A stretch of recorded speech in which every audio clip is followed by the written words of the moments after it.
Hi everyone and welcome back to my channel. My name is Sophie and in this video I'm going to be talking about my diagnosis.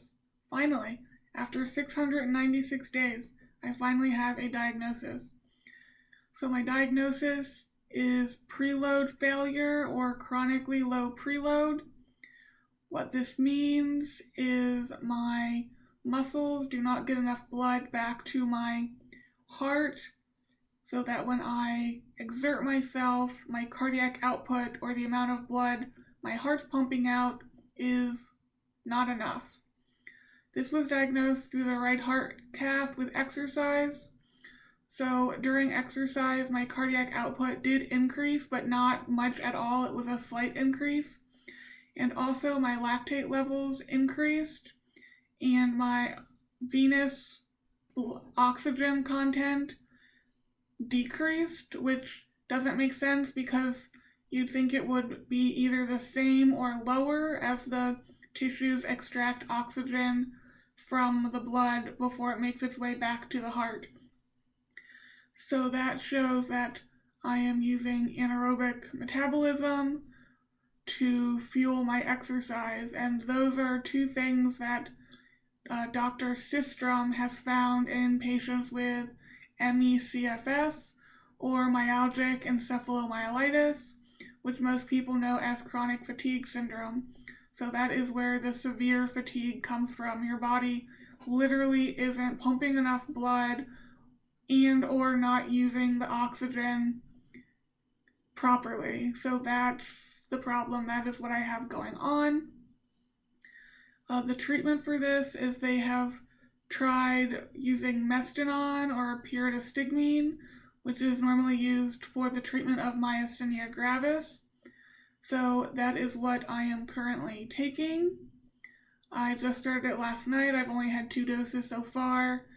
My severe orthostatic hypotension was gone this morning. My blood pressure was 101/68.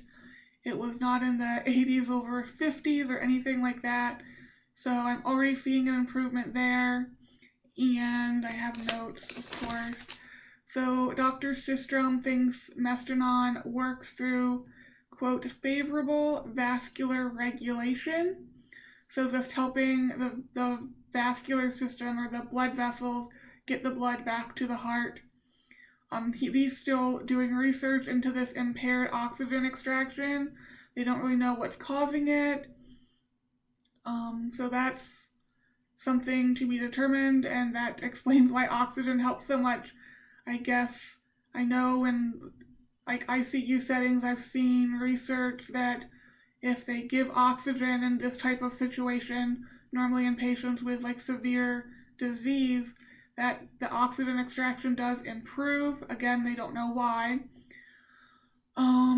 So mestinon is the treatment I'm currently doing.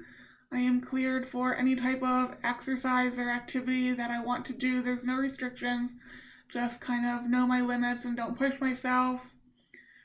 He did say that swimming is a good alternative to upright activity because when you're upright, your muscles in your legs and your abdomen, which are the big muscles in your body that return blood to the heart, have to fight against gravity, and with swimming you're horizontal, so you're not fighting against gravity.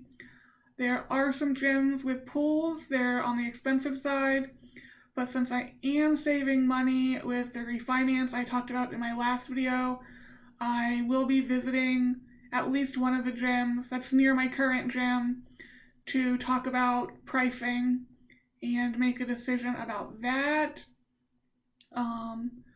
Then I did talk to him about still needing the tracheomalacia surgery or the surgery to fix my collapsing trachea. He seemed hesitant about it, even the stent trial to see if it helps. I'm not sure why. I didn't want to take too much time asking him about it, but he is going to talk to the cardiologists that work together in the pulmonary hypertension center that I go to, and they in turn will talk to my surgeon who I meet with next Friday, February 4th. I am going to really push for the surgery because I need the surgery before I can have any hopes of returning to work. because I will need to be recovered from the surgery before I can start working. I did tell the doctor I saw yesterday that my goal is to get back to work. He didn't comment on this at all in any way.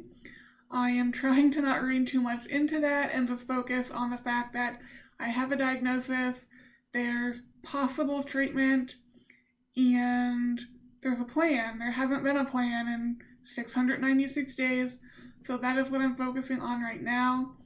I will update you guys maybe in a few days with how I'm doing, but I just want to share my diagnosis. So yeah, guys, there's finally a plan. I will talk to you guys later. Bye.